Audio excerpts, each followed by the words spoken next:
Paz do Senhor Jesus, meu querido irmão, a paz do Senhor Jesus, minha irmã, que prazer estarmos juntos mais uma vez. Que as mãos de Deus, que as potentes mãos de Deus estejam abençoando a tua vida. Meu querido, prazer imenso, alegria imensa estarmos juntos. E mais uma vez eu quero que você fique até o final e se inscreva no canal. Deixe o seu gostei, deixe o seu comentário, compartilhe com alguém também, tá bom? Vamos para uma palavra poderosa que alimenta a nossa alma. Se você puder parar alguns minutinhos aqui comigo e meditar, e vamos compartilhar essa palavra. Jeremias capítulo 18. O primeiro versículo está escrito: a palavra do Senhor que veio a Jeremias dizendo: levanta-te, desce, vai à casa do oleiro, e lá te farei ouvir as minhas palavras. E desci à casa do oleiro, e eis que ele estava fazendo a sua obra sobre as rodas. Como o vaso que ele fazia de barro se quebrou na mão do oleiro, tornou a fazer dele outro vaso, conforme o que bem pareceu aos seus olhos fazer. Conforme o que bem pareceu aos seus olhos fazer.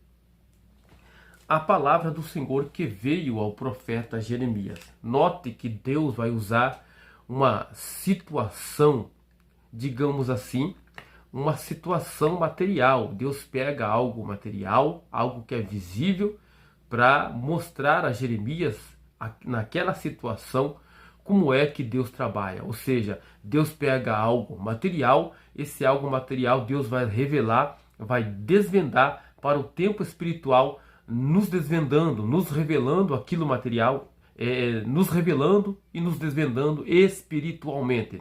Foi o que Deus fez.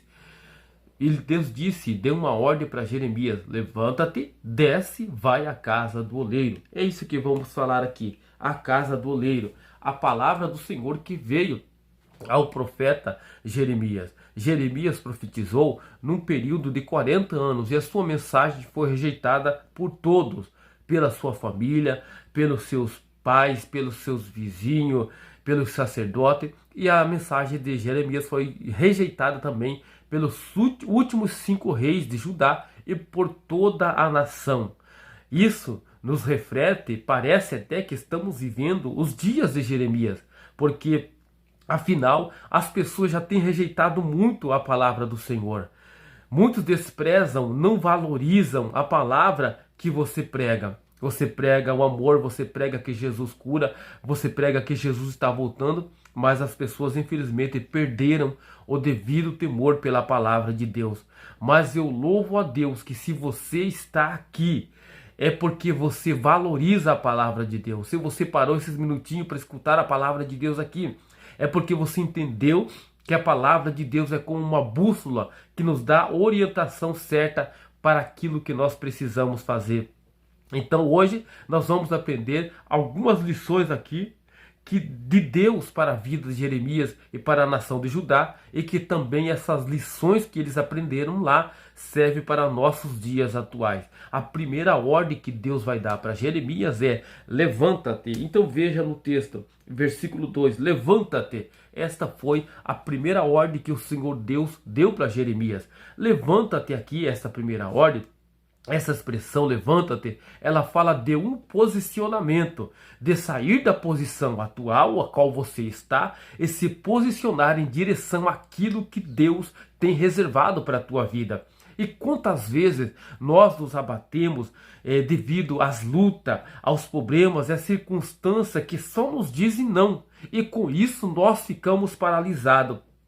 Por exemplo, a falta de saúde nos paralisa, a perseguição nos paralisa, problemas na família como filho rebelde, esposo alcoólatra, tudo isso aqui é uma situação que às vezes paralisa a nossa fé, paralisa o nosso chamado. Então a ordem de Deus hoje para você é: levanta-te, reage, posiciona-se, pois Ele conta com você para uma grande obra. Então entendo aqui que as lutas nos causam dor, nos machuca, e compreendo que é necessário sentir também esta dor.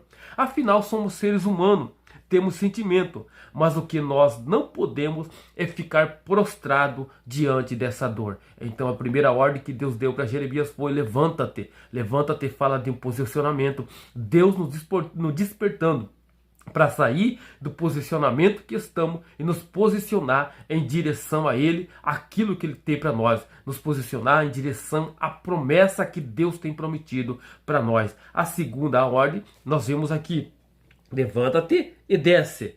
Aqui vemos um paradoxo, parece que aqui temos uma contradição. Por quê? Porque Deus primeiro fala, levanta-te, Deus primeiro manda levantar e depois manda descer. Veja, levanta-te e desce. Parece que há uma contradição. Deus manda se levantar e depois manda descer. O levantar nós já vimos aqui, que fala de posicionamento. Já o descer fala de humilhação. Ou seja, isso fala de relacionamento com Deus, de intimidade e de comunhão. Precisamos crescer no relacionamento com Deus, na oração, no jejum, na palavra, na intercessão. Veja, o nosso relacionamento com Deus é como uma escada. Só que nessa escada, ao invés de nós subirmos o degrau, no relacionamento com Deus, porém é o inverso. Ao invés de subir, nós precisamos descer. Ao invés de subir no relacionamento, na humilhação, nós temos que descer. E cada degrau que nós descemos, eu e você descemos, mais nós nos aproximamos de Deus e aumenta o nosso nível de relacionamento com Ele. Pois existem coisas que Deus só vai nos revelar na medida em que nós formos descendo nessa escada de intimidade com Deus. Lembra que o descer fala de humilhação? Lembra que homens importantes na Bíblia tiveram que descer?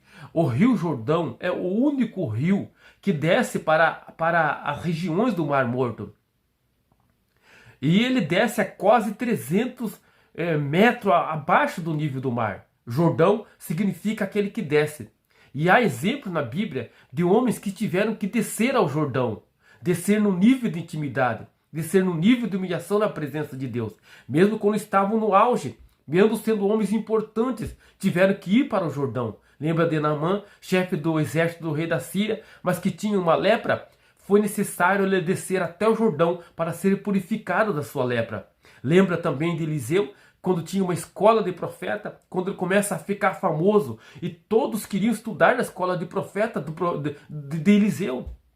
E quando a escola estava cheia, lotada de aluno, quando Eliseu começa a ganhar notoriedade, fama, prestígio, quando ele está no auge, quando ele está no holofote, alguém vai dizer, a escola de profetas que Eliseu tem é apertada. Senhor, vamos até o Jordão, vamos cortar madeira e construir uma escola maior para comportar todos os alunos. O convite foi, Eliseu, vamos até o Jordão.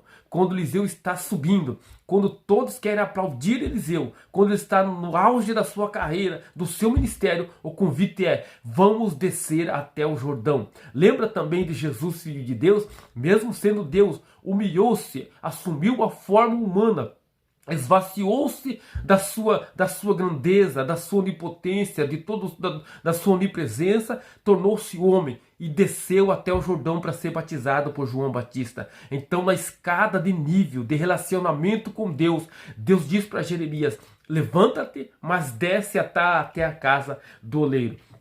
Então, a segunda foi, desce. A terceira é a casa do oleiro. Veja que no texto aqui, Deus não dá o endereço para o profeta Jeremias.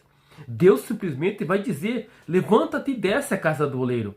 Não dá o endereço. Mas onde é a casa do oleiro? Qual é o endereço da casa do oleiro? Isso me faz lembrar que Deus também chamou Abraão dizendo, sai-se do meio da tua parentela, da tua terra, do meio da tua parentela, e vai para a terra que eu te mostrarei. Gênesis 12:1. Note que aqui Deus também não dá de início o endereço para Abraão, mas Deus iria no meio do caminho mostrar o endereço para Abraão. Já no Novo Testamento, em Atos dos Apóstolos, capítulo 9, versículo 10 ao 11, nós vemos algo similar ao profeta Ananias. Mas aqui Deus diz, levanta-te, vai à rua chamada direita. Aqui Deus já dá o endereço para o profeta Ananias. Vá à rua chamada direita, na casa de Judas, procure, porém, por um homem de Tarso chamado Saulo. Veja que Deus aqui dá um endereço. Porém, com Jeremias, Deus não dá o endereço da olaria. Então, o que podemos aprender aqui? Que o profeta escolhido desde o ventre da sua mãe já conhece o endereço. Ninguém precisa revelar o endereço da casa de Deus para ele, pois ele já sabe qual é o endereço da olaria. Ele já sabe onde é o seu lugar. Onde é o seu lugar? Seu lugar não é na roda dos escarnecedores. Seu lugar não é no botequim. Seu lugar não é no meio daquelas más amizades que te abraça pela frente, mas te dá uma apunhalada pelas costas. O seu lugar é na olaria, na presença de Deus. Lembra o que o salmista disse? Alegrei-me quando me disseram, vamos à casa do Senhor. Então, o teu endereço é na presença de Deus. Agora, a quarta ordem que Deus vai dar para Jeremias, Deus vai dizer, lá te farei ouvir as minhas palavras. Quando lemos o texto que está em apreço aqui, percebemos que Deus ele já está falando com o profeta Jeremias. Logo, Deus não poderia aqui muito bem ter desenrolado o rolo para Jeremias? Ora, se ele já está falando com Jeremias, por que ele não poderia já ter falado o que ele queria falar? E precisaria Jeremias então descer à casa do oleiro. Porém, lembra da escada de intimidade com Deus que falamos? Existem coisas que Deus só vai nos mostrar quando chegarmos no propósito que Ele tem reservado para nós. Existem coisas que Deus só vai nos mostrar quando nós estivermos chegarmos no propósito que Ele tem reservado para nós. O propósito está ligado à chamada. Existem coisas que Deus vai nos mostrar. Existem coisas que Deus vai nos fazer viver quando de fato estivermos dentro do propósito que Ele tem reservado para a nossa vida.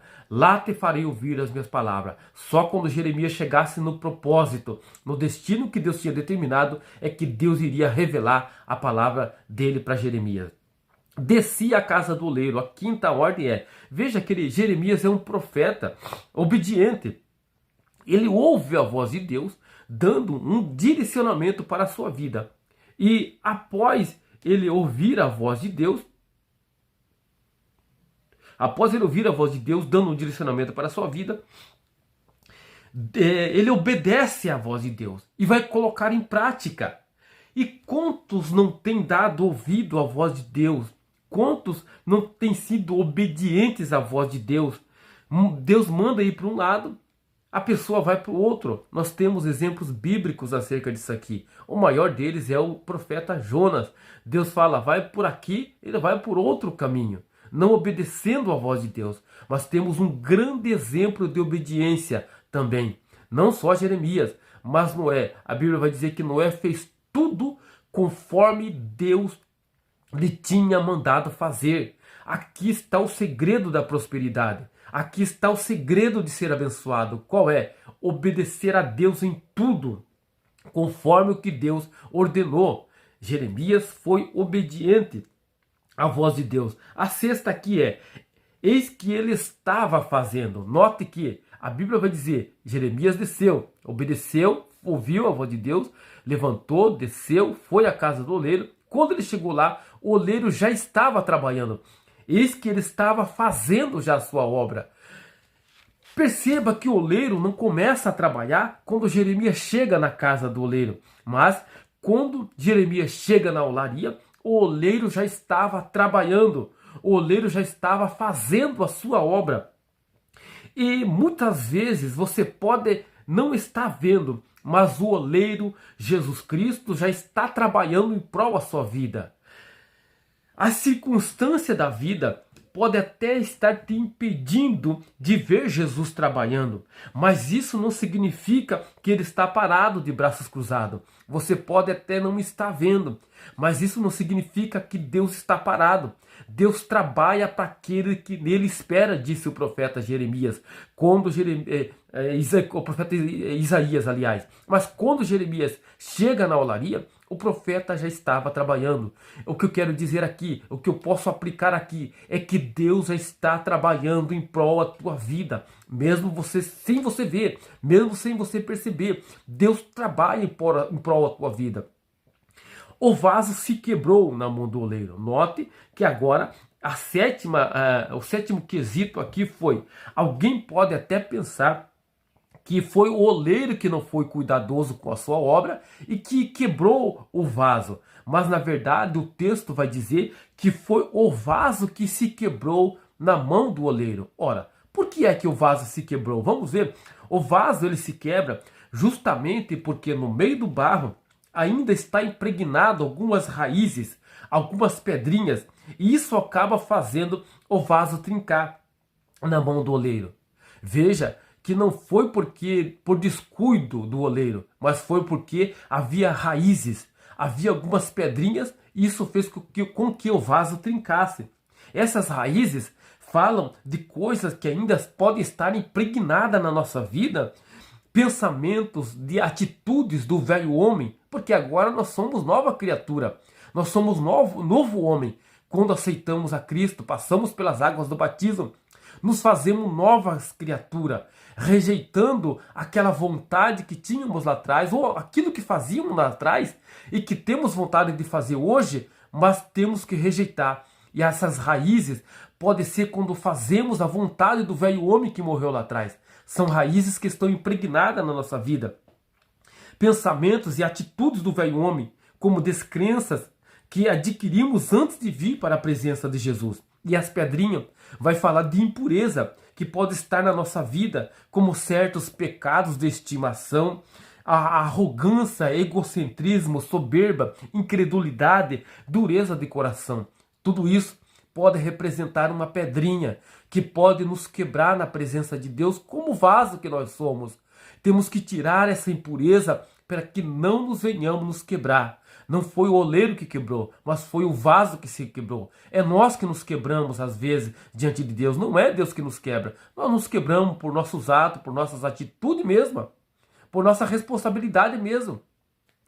A oitava é, tornou a fazer dele outro vaso. Aqui podemos entender que é melhor a gente se quebrar nas mãos do oleiro do que se quebrar nas mãos do inimigo, porque o adversário usa os seus secretários de maneira que ele depois os descarta. Usa como quer, depois os descarta, depois os joga fora, como um objeto reciclável, né?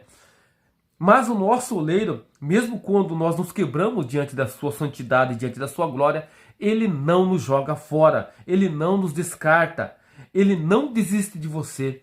Quantas vezes eu já chorei na presença de Deus, por Deus não ter me rejeitado, mesmo por minhas atitudes que eu cometi lá atrás. Quantas vezes hoje eu olho e falo, só o Senhor mesmo na minha vida, e se não fosse o Senhor me aceitar mesmo como eu sou, eu não estaria aqui. A mesma coisa é com você. Deus, ele não nos descarta mesmo diante dos nossos pecados, diante das nossas atitudes.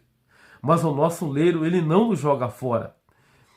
Mas quando nos quebramos na mão do oleiro, ele nos pega e nos faz um vaso novo. Essa é a diferença. Quando você se quebra na mão do oleiro por causa da tua atitude, por causa das raízes, das pedrinhas, Deus ele te quebra, te mói, mas faz um vaso perfeito da maneira que ele quer agora. Eis que como o vaso na mão do oleiro, assim sois vós na minha mão. O vaso não tem direito de escolha. Ele não pode dizer para o oleiro qual a aparência que ele deseja ter. E muito menos para que tipo de coisa ele deseja ser usado. O vaso não pode dizer isso. Quem define isso é o oleiro. Quem determina isso é o oleiro. Tem vaso que quer louvar, mas ele foi feito apenas para pregar. Tem vaso que quer ficar sentadinho aí, esquentando o banco, como diz o ditado, né? Mas o oleiro criou ele para estar na frente da obra, trabalhando na igreja. Quanto mais rápido você entender que quem dirige os seus passos é o oleiro, mais rápido você passa pelo processo da casa do oleiro e começa a viver o processo e o cumprimento das promessas de Deus. Normalmente, as nações brigam por causa do ouro, por causa de diamante, por causa de petróleo, por causa do poder, mas não por causa do barro, porque barro aos olhos do homem não tem valor nenhum. Ninguém briga, ninguém entra em guerra por causa do barro. Barro aos olhos do homem não tem valor nenhum. O homem briga por coisa valiosa, por petróleo, por ouro, por prata, por diamante. Quem briga por causa do barro? Ninguém, porque o barro não tem valor para o homem, aos olhos dos homens. Mas hoje oleiro Jesus Cristo está dizendo para você, você, nas minhas mãos, você tem valor. Você tem valor nas mãos de Deus. Você não é um qualquer. Você você é específico para Deus. Deus te ama, entregou o filho dele para morrer na cruz do Calvário por você. Quem sabe você hoje está frustrado, decepcionado, às vezes até decepcionado com você mesmo, tá? Mas hoje Deus quer reconstruir uma história nova para você, um tempo novo, uma história nova, um novo recomeço para você. E quem sabe você está nesse vídeo para isso, porque Deus te alcançou com essa palavra e se você quer aceitar Ele hoje como seu único e suficiente Salvador da sua vida, aceite-o antes que seja tarde demais. Deus te abençoe, ficamos por aqui, tá? Deus te abençoe você que ficou até o final, tá bom? E nós vamos continuar aqui pregando a palavra de Deus, anunciando que Jesus Cristo é o Filho de Deus, que entregou-se na cruz do Calvário para salvar o homem, para levar o homem para o céu. E só Ele tem salvação, só Ele é a porta, só Ele é o único caminho que leva o homem para Deus. Deus te abençoe no nome do Senhor Jesus Cristo e até a próxima em nome do Senhor Jesus. Amém.